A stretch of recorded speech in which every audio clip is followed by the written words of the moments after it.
श्री शिवाय नमस्तुभ्यम दोस्तों। हर हर महादेव। कैसे हैं आप सब? स्वस्थ और सुरक्षित होंगे।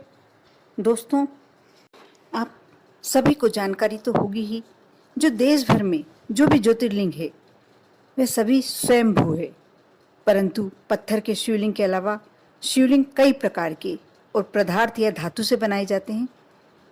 आप जानते ही होंगे, नर्मदेश्वर महादेव नर्मदा मैया में स्वयं अपने आप बनते हैं। शिव महापुराण के अनुसार भगवान विष्णु ने पूरे जगत के सुख और कामनाओं की पूर्ति के लिए भगवान विश्वकर्मा को अलग अलग तरह के शिवलिंग बनाकर देवताओं को देने की आज्ञा दी थी। विश्वकर्मा जी ने अलग अलग पदार्थों, धातुओं और रत्नों से शिवलिंग बनाए थे। सभी शिवलिंग को पूजने या उचित स्थान पर रखने का महत्व और उद्देश्य अलग अलग है। इसी में एक होता है पारद का शिवलिंग। पारस शिवलिंग देश में कई स्थानों पर विराजित हैं। इसे पारदेश्वर महादेव भी कहा जाता है। आप शायद नहीं जानते हैं कि पारस शिवलिंग को यदि अभिषेक किया जाए तो आपको क्या प्राप्त हो सकता है। दुनिया के सारे सुख, सारी संपत्ति, जो भी होता है दुनिया में, और जो भी आप चाहते हैं, जो भी आपकी मनोकामना है, सभी पूरी होती हैं। आज मैं अपने वीडियो के माध्यम से आप सभी को यही जानकारी देने वाली हूँ। आप शुरू से अंत तक अवश्य वीडियो को पूरा देखें, क्योंकि बहुत ही आप लोगों के लिए जानने योग्य जानकारी है। यदि अच्छी लगे तो लाइक अवश्य करें और कमेंट्स में ओम नमः शिवाय लिखना ना भूलें। दोस्तों, पारद को शायद आप जानते भी होंगे, मर्क्यूरी कहा जाता है। ये पारा होता है। पारे के बारे में तो सभी जानते ही हैं। पारा ही एकमात्र ऐसी धातु है जो सामान्य स्थिति में भी द्रव रूप में रहता है। मानव शरीर के ताप को नापने के लिए यंत्र जो तापमापी होता है, थर्मामीटर, जो चमकता हुआ पदार्थ उसमें दिखता है, वही पारा धातु होता है। पारस शिवलिंग इसी पारे से निर्मित होते हैं। पारे को विशेष प्रक्रियाओं द्वारा शोधित किया जाता है, जिससे वह ठोस बन जाता है। फिर तत्काल उसका शिवलिंग बना लिया जाता है। ये प्रक्रिया बड़ी ही जटिल प्रक्रिया है। पारस शिवलिंग के महत्व का वर्णन ब्रह्मा पुराण, ब्रह्मवैवर्त पुराण, शिव महापुराण, उपनिषद आदि अनेक ग्रंथों में किया गया है। रुद्र संहिता में यह विवरण प्राप्त होता है कि रावण रसायन शास्त्र का ज्ञाता और तंत्र मंत्र का विद्वान विज्ञाता था। उसने भी रसराज पारे के शिवलिंग का निर्माण करके और उनकी पूजन उपासना करके शिव जी को प्रसन्न किया था। यदि आप भी पारस शिवलिंग प्राप्त करके उनकी यदि पूजन अर्चन प्राप्त कर सकते हैं, तो अब देखिए उससे क्या आपको क्या प्राप्ति होती है और आपको कैसे पूजन करना है। पारस शिवलिंग आप घर पर भी रख सकते हैं, ऑफिस में भी रख सकते हैं, दुकान, जहाँ रखना चाहें वहाँ रखा जा सकता है।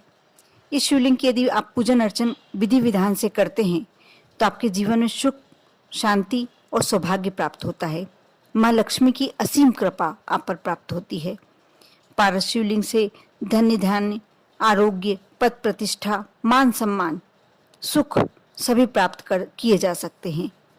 साथ ही बहुत ही एक अद्वितीय चमत्कार कि नवग्रहों से जो अनिष्ट प्रभाव का भय होता है, उससे मुक्ति भी आपको पारस शिवलिंग से प्राप्त हो जाती है। यदि आप घर में पारस शिवलिंग की स्थापना करके उनकी यथा योग्य पूजन करते हैं, विधि विधान से पूजन करते हैं, तो नवग्रह शांत हो जाते हैं और जो भी आपके जीवन में उनके अनिष्ट प्रभाव पड़ने वाले होते हैं उस और जो आपको भय लगता होता है, क्योंकि इंसान की मनुष्य योनि ही ऐसी होती है कि हम कोई ना कोई भय से व्याप्त होते ही होते हैं। कभी बच्चे बाहर गए हुए होते हैं तो हमें लगता है कि वो बस वापस आ जाए स्वस्थ तरीके से, कहीं ऐसा नहीं हो कोई दुर्घटना हो जाए। घर में बैठे बैठे हम बहुत सारी ऐसी बातें सोच लेते हैं जो होने ही नहीं वाली होती है। यदि इस प्रकार का भय होता है तो नवग्रहों से जो भी आपको ऐसा लगता है कि भय है, आपको ये हो सकता है आपकी ज़िंदगी में, आप यदि पारस शिवलिंग की घर में स्थापना करके पूजन करते हैं तो इससे आपका जो भय हो रहा है वह समाप्त हो जाता है। पारस शिवलिंग की भक्तिभाव से पूजन अर्चन करने से संतानहीन दंपति को भी संतान रत्न की प्राप्ति होती है। क्योंकि बहुत सालों से यदि आप ऐसा दाम्पत्य जीवन में रह रहे हैं और संतानहीन हैं, तो आपको अवश्य अपने घर में पारस शिवलिंग की स्थापना करना चाहिए उनकी विधि विधान से किसी विद्वान पंडित से पूछकर पूजन करना चाहिए। अब देखना बहुत ही जल्दी आपके यहाँ संतान की योग बनने लगेंगे। एक बहुत ही आपको आश्चर्यजनक बात बताती हूँ कि जो 12 ज्योतिर्लिंग के पूजन से जितना पुण्य आपको प्राप्त होता है, उतना ही पुण्य पारस शिवलिंग के दर्शन मात्र से मिल जाता है। फिर आप सोचिए कि यदि आप घर में रखकर पूजन करते हैं तो आपको कितना फल प्राप्त होगा। पारस शिवलिंग बहुत ही पुण्य, फलदायी और सौभाग्यदायक होते हैं। पारस शिवलिंग से अकाल मृत्यु का भय समाप्त हो जाता है।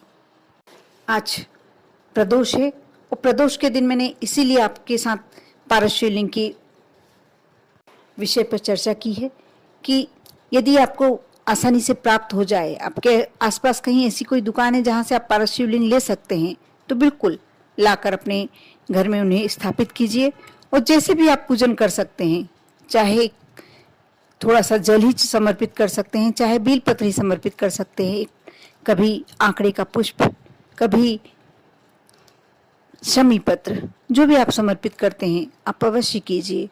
क्योंकि छोटा सा आप यदि टाइम इनके साथ स्पेंड करते हैं, थोड़ा सा अपना समय यदि भगवान की भक्ति में लगाते हैं, उसके प्रतिफल में आपको क्या प्राप्त होता है ये तो आप समझ ही सकते हैं। वैसे प्रदोष के दिन, प्रदोष काल में शाम के समय आप यदि मंदिर जाकर, शिवालय जाकर पूजन अर्चन करते हैं तो उसका विशेष फल मिलता है आपको। लेकिन कई बार ऐसा होता है कि हम चाहते हुए भी नहीं जा पाते हैं। लेकिन घर में यदि पारस शिवलिंग स्थापित हैं, यदि आपके घर के मंदिर में, तो आप घर में ही बहुत अच्छे से पूजन अर्चन कर सकते हैं और भगवान शिव को अपने परिवार में आमंत्रित कर सकते हैं। बहुत ही सरल और बहुत सहज तरीका है अपने आप को सुखी बनाने का, अपने आप को सुखों से पूरित बनाने का।